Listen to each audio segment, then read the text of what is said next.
경제 소식을 빠르고 친절하게 전달해 드립니다. 오늘 굿모닝 경제는 주원 현대경제연구원 경제연구실장과 함께합니다. 어서 오세요. 네, 안녕하십니까. 시장 오늘은 좀 주식 시장 얘기를 좀 집중적으로 해보겠습니다. 먼저 미국 시장 얘기를 좀 해볼 텐데 이 지난주에 그 S&P 500 지수가 좀 크게 올랐거든요. 지금 어느 정도나 좀 오른 겁니까? 지금 4,800포인트를 넘어섰고요. 요게 2년 전에 한 4,800 좀 안 되는 그런 수준에서 사상 최고치라 그랬거든요. 근데 2년 전이라고 하면 이제 2022년인데 그거 찍고 한 19%가 폭락했다가 작년에는 한 20% 정도 넘게 올랐고 올해 좀 지지부진하다가 지난주 금요일에 4,800포인트까지 역대 최고치죠. 그 주가가 만들어진 이후에 기록을 했습니다. 근데 실장님 새해 들어서는 그 기준금리 조기 인하 기대가 좀 줄어들면서 증시가 좀 조정을 받았었잖아요. 갑자기 이렇게 시장이 탄력을 받는 이유를 어디서 찾아야 될까요? 이제 주식시장을 움직이는 힘은 사실 여러 가지거든요. 뭐 실물 경제가 어떻다는 뭐 그런 상황도 있고, 그리고 말씀하셨던 이제 지금과 같은 작년에 뭐 올해 초까지 이제 주식시장의 주된 힘이었던 이제 그 중앙은행이 금리를 내리느냐. 근데 금리를 내리게 되면 아무래도 자금을 융통할 수 있는 이자라는 게 싸지니까 그게 주식시장으로 돌아오지 않겠냐. 뭐 이런 힘도 있고, 마지막으로는 이제 기업 자체를 보는 거죠. 이제 기업의 실적이 어떻게 될 건가. 근데 그 중앙은행의 그 금리를 올리고 내리는 이슈는 이제는 사람들이 이제 하도 좀 지겹다고 할까. 그리고 최근에는 이제 금융시장이 어떻게 보면 전반적인 경제를 주도하기보다는 실물 경제에 점점 힘이 실리고 있거든요. 그런 방향성이. 그러다 보니까 중앙은행의 어떤 주식시장에 영향을 미치는 정도보다는 그 실물 경제, 특히 이제 개별 기업들의 실적이 앞으로 어떻게 될 건가 그 영향을 받다 보니까, 그리고 그 개별 기업이 이번에 이제 S&P 500을 주도한 그런 주식들을 보면 이제 기술주들입니다. 특히 뭐 AI라든가 뭐 디지털 전환과 관련된 그런 기업들의 주가가 많이 올라서 끌어올렸거든요. 이제 그런 쪽으로 아마 이제 주식시장의 어떤 주된 동력이라고 할까요? 이런 게 넘어가는 과정이 아닌가 생각이 됩니다. 그 결국 이제 증시를 이끈 게 이제 대형 기술주들이 좀 증시를 동력을 이렇게 이끌었다 이 말씀이신데, 이런 강세가 이어질 수 있을지 두고는 좀 이제 여러 견해가 좀 엇갈리고 있는 것 같습니다. 이게 특히 이제 기준금리 인하 시점 뭐 계속 여러 번 말씀을 해주셨는데 어떻게 보십니까? 지금 3월 말 지금 3월 이제 다음 FOMC 미국 연준의 이제 금리 결정 회의가 있는데 과거보다는, 그러니까 과거라면 뭐 한 2, 3주, 한 달 전보다는 확률이 확 떨어졌습니다. 지금 인하할 가능성이 어제 기준으로 50%가 채 안 되더라고요. 얼마 전까지만 해도 한 60% 가까이 됐었는데 3월 말은 동결이 될 가능성이 좀 높아 보이고, 다만 이제 2분기, 그러니까 뭐 5월이나 6월쯤, 6월 말 같은 경우는 거의 100% 인하를 예상을 하고 있어요. 그래서 3월은 좀 비껴가지 않을까 생각이 되는데, 아무튼 미국은 금리 인하는 시작을 할 걸로 생각이 됩니다. 그게 또 이제 2분기 가면 상황이 어떻게 될지 모르긴 한데 지금으로서는 2분기 첫 인하 스타팅을 끌 가능성이 높다고 생각이 됩니다. 자, 실장님 이번 주에 경제 일정도 좀 짚어보겠습니다. 25일이죠. 미국의 4분기 경제 성장률 전망치 발표가 있는데요. 시장에서는 이 3분기 때보다 좀 크게 하회하는 1.7%를 예상한다. 이런 지금 소식이 있는데 지금 뭐 경기 경착륙에 대한 우려를 키우는 거 아니냐 이런 우려도 계속되고 있습니다. 좀 어떻게 보고 계십니까? 네, 미국 3분기 경제 성장률이 전기 대비 연율 4.9%가 나왔는데 전기 대비 연율의 개념은 이제 4.9%라는 건 연간 성장률로 거의 간주를 하시면 될 것 같아요. 미국 경제가 평균적인 경제 성장률이 한 2% 내외 정도라고 보면 3분기에 4.9%면 어마어마하게 높은 숫자죠. 우리나라도 그런 숫자는 잘 안 나옵니다. 근데 3분기에 그 경제 성장률이 이렇게 높이 나왔던 이유는 이제 미국 소비가 너무 좋았습니다. 좋았고요. 그리고 4분기도 보면 이제 미국 12월 소매 판매가 나왔는데 생각보다 좋았다. 그래서 4분기 경제 성장률은 이제 시장에서는 1.7%고, 그리고 이제 주요 IB들 평균치를 한번 계산해 보니까 2% 정도 나오더라고요. 또 IB들은 약간 높게 보고 있고, 그 정도 선인데 그게 나쁜 숫자는 아니거든요. 평균적인 경제 성장률이 2%니까.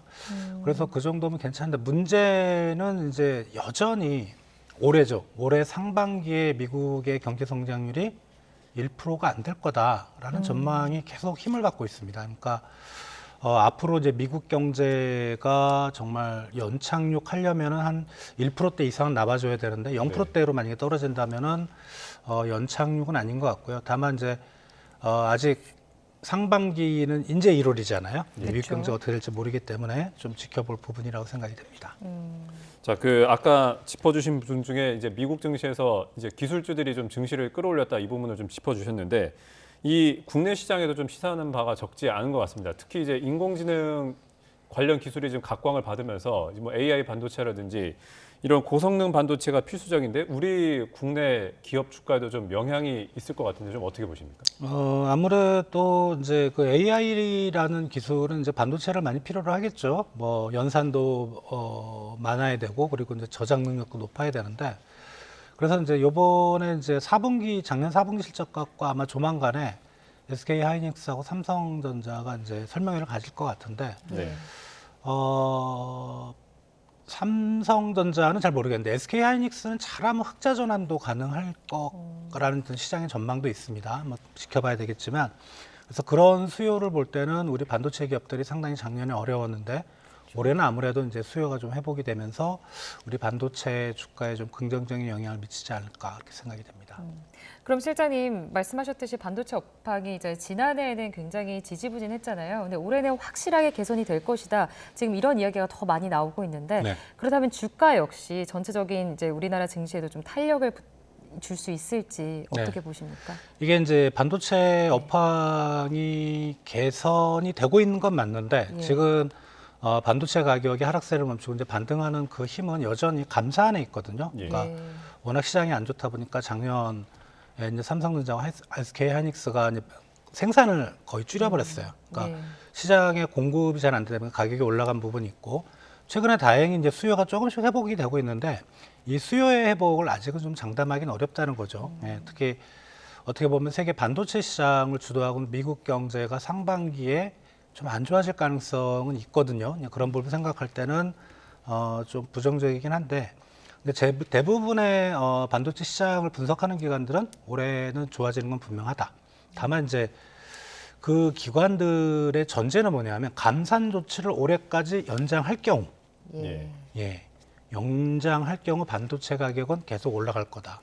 근데 그 말은 감산 조치를 이제 중단을 하고 정상적인 시장으로 돌아갔을 때는 자기네들 잘 모르겠다는 거죠. 수요가 정말 공급을 넘어서 반도체 시장의 업황을 끌어갈지. 또 하나의 포인트는 이제 반도체 시장을 주도하는 힘은 AI라는 거죠. 이 말은 뭐냐면 기존의 뭐 스마트폰에 들어가는 낸드 플래시 주로 그리고 D램 이런 우리 메모리 반도체가 부가가치인가 시장 전체 파이에서 차지하는 비중이 회복은 되겠지만 줄고 있다는 거죠. 예. 특히 이제 스마트폰 같은 경우는 이제 보시면 알겠지만 뭐 몇 년 전에 산 스마트폰이나 지금 산 스마트폰이나 뭔가 새로운 게 없습니다. 그러다 보니까 이제 스마트폰 시장도 상당히 좀 정체돼 있고 AI 반도체는 이제 연산이라든가 그다음 저장 능력을 많이 필요로 하기 때문에 기존 낸드 플래시나 메모리 반도체로는 대응하기 어렵습니다. 그게 이제 대응할 수 있는 반도체가 유일한 게 HBM이라고 적층 반도체거든요. 반도체를 쌓아 올리는.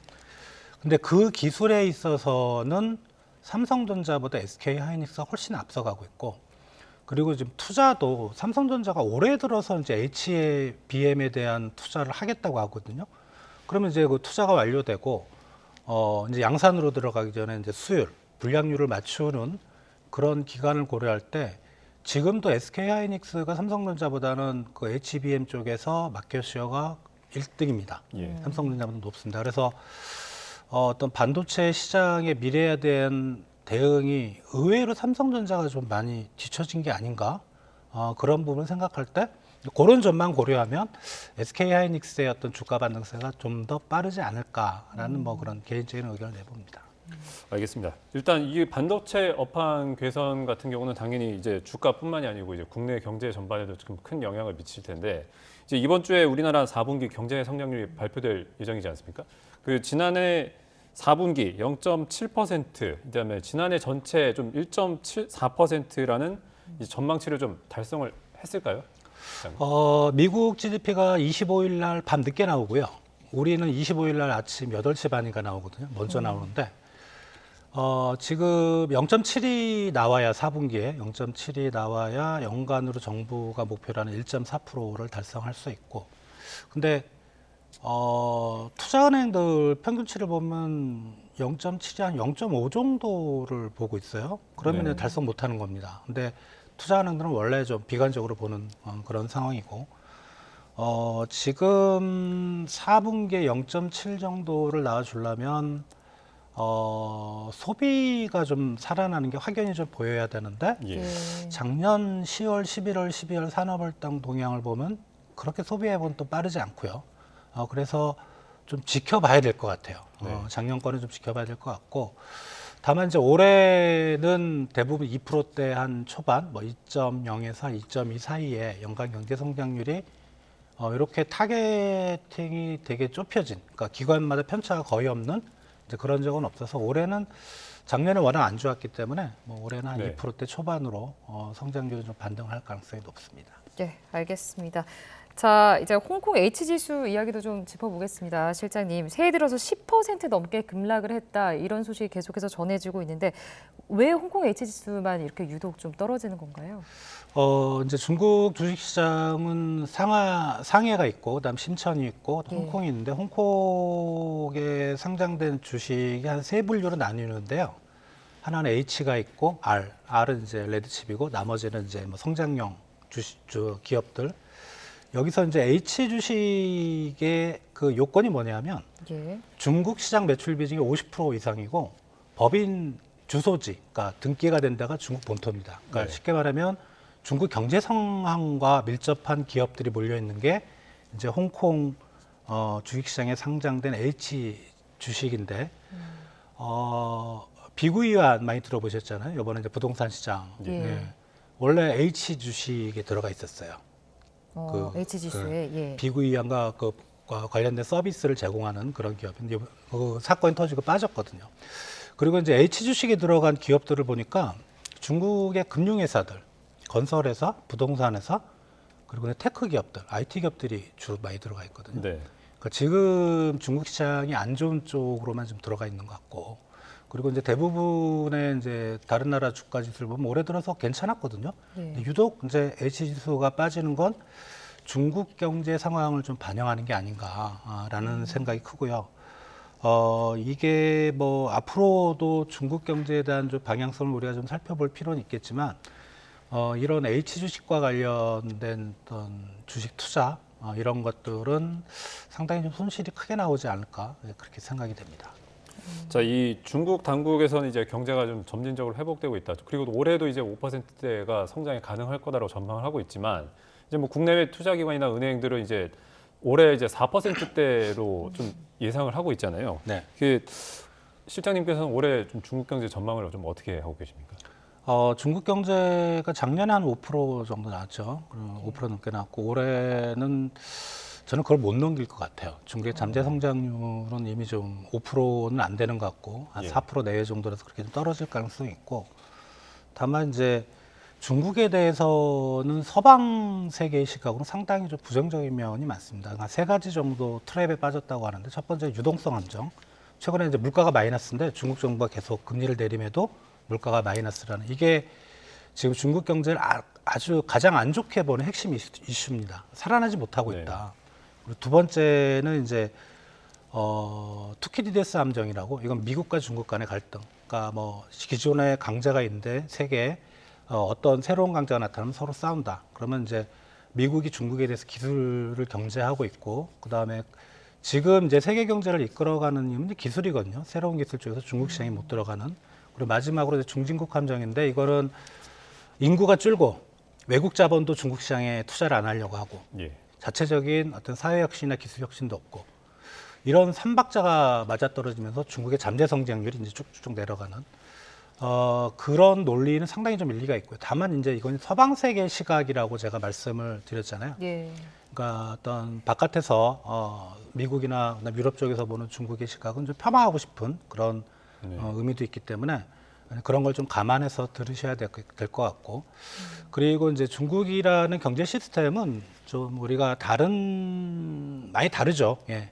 그 자본주의와 극단적인 경우는 중국 정부가 뭔가를 할 거라는 기대, 이런 것도 좀 안정장치가 있기 때문에 그 중간쯤 어디, 예. 중국의 중국 정부가 뭔가를 할 거라는 시각과 그다음에 서방 세계의 시각 가운데쯤이라고 우리가 보더라도 올해는 연간으로 5%는 좀 어려울 것 같아요. 예. 자, 그럼 실장님 아까 이 홍콩 H지수 이야기를 할 때 중국 경제가 홍콩 H지수에 영향을 준다고 하셨잖아요. 그렇다면 홍콩 H지수의 반등도 좀 쉽지 않을 것 같다라는 우려가 되거든요. 이게 국내에도 영향을 주는 게 저희가 여러 번 지금 이 보도를 해드리고 있는데 H지수와 연계한 이 ELS 손실 규모가 어마어마하다, 지금 이런 소식이 계속 전해지고 있습니다. 지금 어느 정도 손실 규모인 거예요? 지금 ELS라는 상품은 이제 예. 어떻게 보면 주식시장과 연계된 파생 상품이기 때문에 예. 이게 변동성이 크면은 손해를 볼 수 있는 가능성이 상당히 높거든요. 그래서 지금 2021년쯤에 이제 많이들 우리나라에서 펀드로 들어간 범위가 한 그때 H지수 기준으로 10,000에서 12,000포인트 정도인데 예. 예. 이게 올해 상반기에 엄청난 규모가 지금 만기가 도래하고 있고요. 그 대부분 이제 뭐 일률적으로 우리가 말하기는 어렵지만 대략 지금 5,000포인트 정도잖아요. 완전 반 예. 토막이잖아요. 그렇죠? 근데 이거가 한 7,400포인트 정도 넘어야 네. 그나마 원금 손실을 면할 수 있는데 그러니까 지금 수준에서 한 2,000포인트 이상을 올라가야 되는 거죠. 네. 근데 지금 중국 경제의 상황이나 그다음에 중국 주가 지수의 흐름을 본다면, 그리고 H지수에 들어간 기업들이 상당히 좀 불안한 기업들이 많습니다. 부동산 관련된 기업들도 많고 또 부동산과 금융 기업들이 상당히 많거든요. 예. 그런 걸 볼 때 H지수가 그렇게 쉽게 크게 저 목표치대로 반등할 수 있을까? 그런 게 상당히 우려가 되고, 그리고 올해 상반기에 저 원금 그 상품에 만기가 대부분 좀 집중이 된다고 합니다. 그러니까 그 부분이 그러니까 시간이 뭐 1년 후, 2년 후면 우리가 기대를 할 수 있는데 상반기에 얼마 안 남았잖아요. 그렇죠. 그래서 아마 원금 손실이 좀 실현되지 않을까, 그럴 가능성이 좀 높아 보이긴 합니다. 알겠습니다. 오늘 굿모닝 경제는 여기까지 듣겠습니다. 지금까지 주원 현대경제연구원 경제연구실장과 함께했습니다. 실장님 고맙습니다. 네, 고맙습니다.